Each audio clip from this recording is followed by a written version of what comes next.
চক্রবৃদ্ধি সুদের আমরা 6 নম্বর অঙ্কে চলে এসেছি। কী বলেছে অঙ্কটা দেখা যাক। বলেছে ছন্দা দেবী বার্ষিক 8% চক্রবৃদ্ধি সুদের হারে কিছু টাকা 2 বছরের জন্য ধার করেন। চক্রবৃদ্ধি সুদ যদি 2496 টাকা হয় তাহলে ছন্দা দেবী কত টাকা ধার করেছিলেন। এবার দেখো আমাকে সুদটা বলে দিয়েছে, কিন্তু আমাকে বলে দেয়নি কি, আমাকে বলে দেয়নি হচ্ছে কি আসলটা। তাহলে আমাকে কিন্তু আসলটা বের করতে হবে। তাহলে ফার্স্ট আমি আসলটা ধরে নিই। তাহলে আমি এখান থেকে বলতে পারি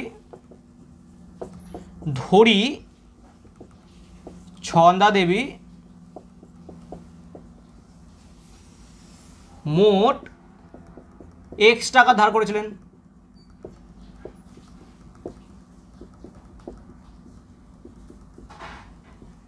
ঠিক আছে, তাহলে আমি আসলটা ধরে নিলাম।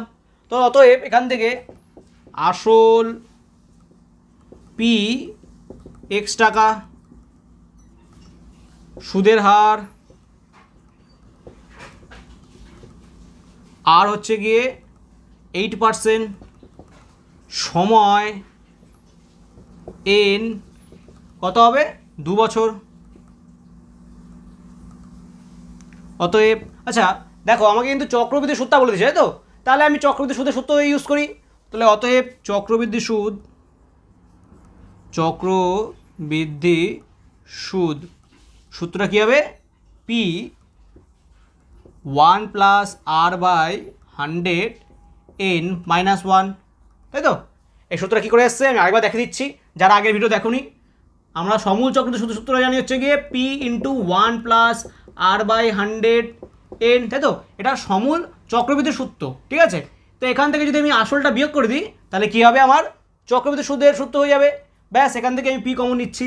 তো পি কমন নিলে কী যাচ্ছে 1 + r/100 n - 1, এটাই কিন্তু সূত্র আসছে। ঠিক আছে, তাহলে ব্যাস আমি এই সূত্রটাই কিন্তু কী করলাম, ব্যবহার করলাম। এবার মানগুলো বসিয়ে দাও। দেখো পি এর মান হচ্ছে গিয়ে x, 1 + r এর মান কত জানি আমরা 8/100, n হচ্ছে গিয়ে 2 - 1, আর চক্রবৃদ্ধি সুদ আমরা কত বলে জানি আমরা 2496 টাকা। তাহলে আমরা এখানেও মানটা বসে দিই 2496, বোঝা গেল? এবার বাকিটা আমি এই সাইডে করছি। এদিকে হচ্ছে 2496, আর ওখানে দেখো 4 দিয়ে কাটতে পারি, 4 × 2 = 8, 4 × 25 = 100। তাহলে কত আসবে? এখানে আসবে হচ্ছে গিয়ে x × উপরে 25 আর 2 যোগ করলে 27, তাই তো? এখানে দেখো 2 আছে, আর নিচে 25 স্কোয়ার - 1। এবার দেখো এখানে আমাকে কিন্তু স্কোয়ারটা করে নিতে হবে, ঠিক আছে? তো 25 স্কোয়ার আমরা কত জানি? 25 স্কোয়ার আমরা জানি হচ্ছে কি 625, 27 স্কোয়ার আমরা জানি 729। তোমরা 1 থেকে 30 পর্যন্ত সবকটা স্কোয়ার মুখস্থ করে ফেলবে, তাহলে দেখবে চক্রবৃদ্ধি যে সূত্রের যে অঙ্কগুলো করছো, চক্রবৃদ্ধি সুদের যে কোনো অঙ্ক করছো তোমাদের কিন্তু সহজ হবে, ঠিক আছে? তো আমি একটা শর্টসের মাধ্যমে আমি সবকটা স্কোয়ারগুলো লিখে দেবো, তোমরা মুখস্থ করে নেবে, ঠিক আছে? তো ব্যাস এখান থেকে আমি বলতে পারি x × কত আসবে এটা, আচ্ছা ডাইরেক্ট করি 729 625, তাই তো? তাহলে 1 লসগু করলে কত আসবে মাইনাস উপরে 625, ঠিক আছে? আর এখানে রয়েছে হচ্ছে গিয়ে 2496, তাহলে এখান থেকে বলতে পারি 2496 = x × কত আসছে 9 থেকে 5 বিয়োগ করলে 4, 2 2 0, আর 7 থেকে 6 বিয়োগ করলে 1, 104, নিচে হচ্ছে গিয়ে 625, তাই তো? তো ব্যাস তাহলে এখানে আসছে হচ্ছে গিয়ে 2496 × 625 উপরে 104 নিচে = x, বোঝা গেল? তাহলে এইটা কিন্তু আমাদের আসছে। এবার যা সেখান থেকে কাটাকুটি করলেই কিন্তু আমরা অ্যান্সার পাবো। দেখো 2 দিয়ে কাটাকুটি করতে পারি আমরা, 2 দিয়ে কাটো, 2 × 2 2 2 × 4, 4 2 × 8, হাতে 1, 8 2 × 16, 2 দিয়ে কাটো 5, হাতে হচ্ছে গিয়ে 2 52, 2 দিয়ে আবার যাচ্ছে দেখো 27 বলছি সরি 26, 26 2 × 52, 2 দিয়ে কাটো 6 2 × 12, 2 2 × 4, 4 2 × 8, দেখো 2 দিয়ে আবার যাবে, 2 দিয়ে কাটো 3 2 × 6, 2 1 2, 2 2 × 4, কত আসবে এটা 13। আচ্ছা 13 দিয়ে আবার এটা কাটো, 13 থেকে কাটলে কত হবে দেখো 13 1 কে 13, 13 দুগুনি 26, 27 28 29 30 31, 5 5 আর 2 কত হচ্ছে 52, কত হয় 3 13 39, 4 13 52, তাহলে 24। তাহলে কত পেলাম আমরা বলতে পারি 24 ইন্টু 625 ইকুয়াল টু কত এক্স। এবার এই গুণটা আমি সাইডে করে দিচ্ছি, দেখো 625 গুণ 24 করে ফেলো, 4 5 20 হাতে 2, 4 দুগুনি 8 9 10 হাতে 1, 4 4 24 25, 5 দুগুনি 10 হাতে 1, 2 দুগুনি 4 5, 6 দুগুনি 12, 0 0 5 10 হাতে 1 4 5 1, তাহলে কত আসছে এক্স ইকুয়াল টু পেলাম আমরা 15000। কত পেলাম তাহলে আমরা 15,000 কিন্তু অ্যান্সার পেলাম। তাহলে ছন্দা দেবী কত, ছন্দা দেবী মোট 15,000 টাকা কিন্তু ধার নিয়েছিল, তাহলে আমাদের অ্যান্সার কিন্তু 15,000। চক্রবৃদ্ধি সুদ চ্যাপ্টার আমরা 7 নম্বর অঙ্কটা চলে এসেছি। কী বলেছে অঙ্কটা দেখা যাক। অঙ্কে বলেছে বার্ষিক 10% চক্রবৃদ্ধির হার সুদে কোনো আসলের 3 বছরের চক্রবৃদ্ধি সুদ বলে দিয়েছে আমাকে কিন্তু আসলটা বের করতে বলেছে, ঠিক আছে। এটা কোনো হবে, ঠিক আছে, এটা একটা আকার হবে। আচ্ছা, তো ফার্স্ট আমরা ধরি আসল হলো x টাকা, ব্যাস।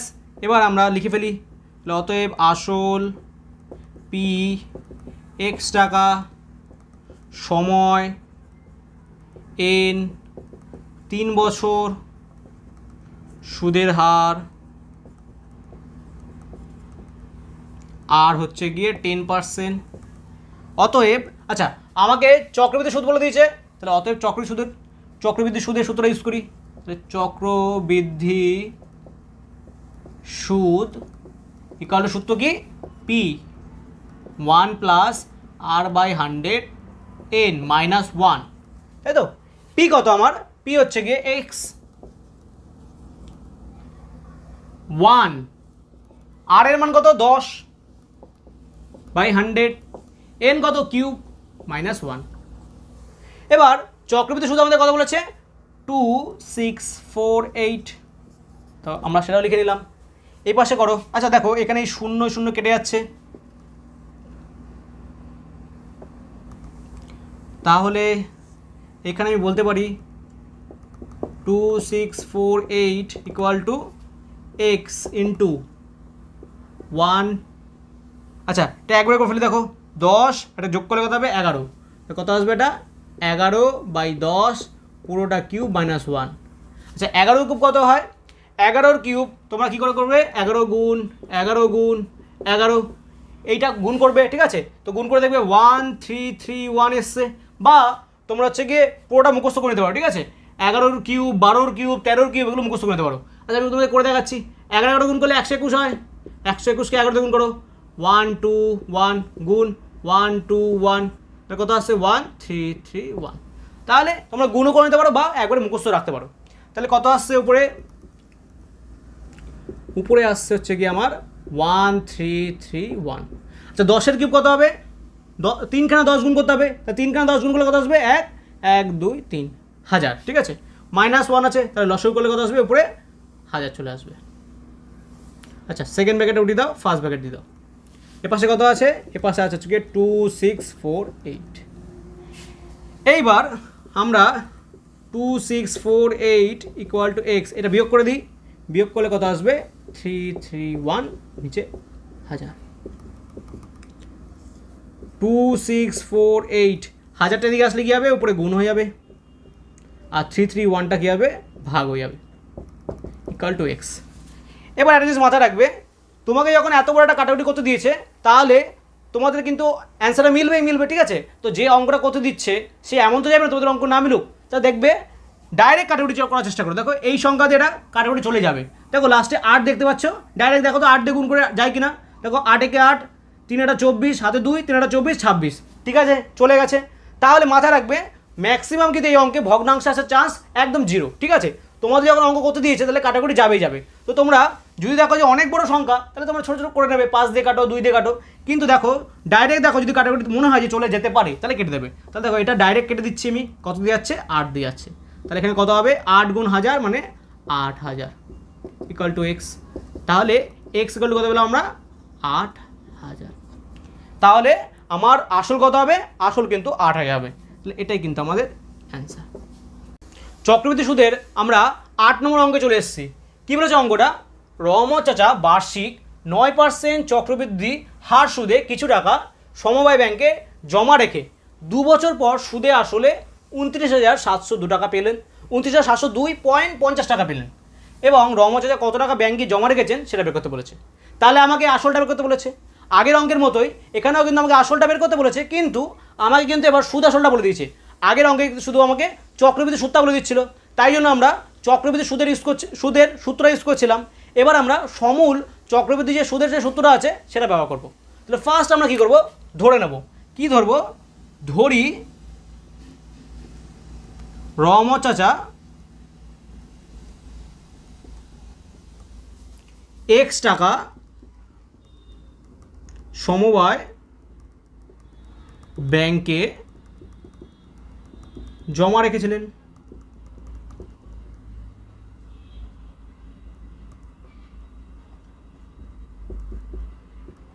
তাই তো? তাহলে আমরা আসলটা ধরে নিলাম। তাহলে অতএব বলতে পারি আসল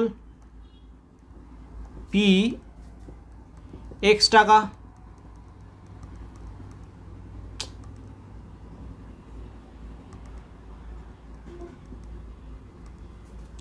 সুদের হার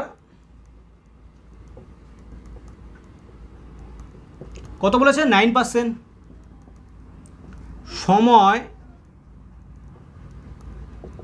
সময় দেখো 2 বছর বলেছে।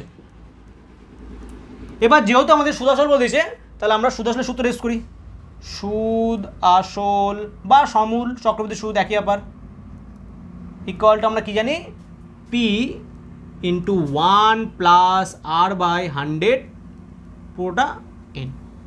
এবার সুদ আসল আমাদের কত বলেছে? 29,702.50।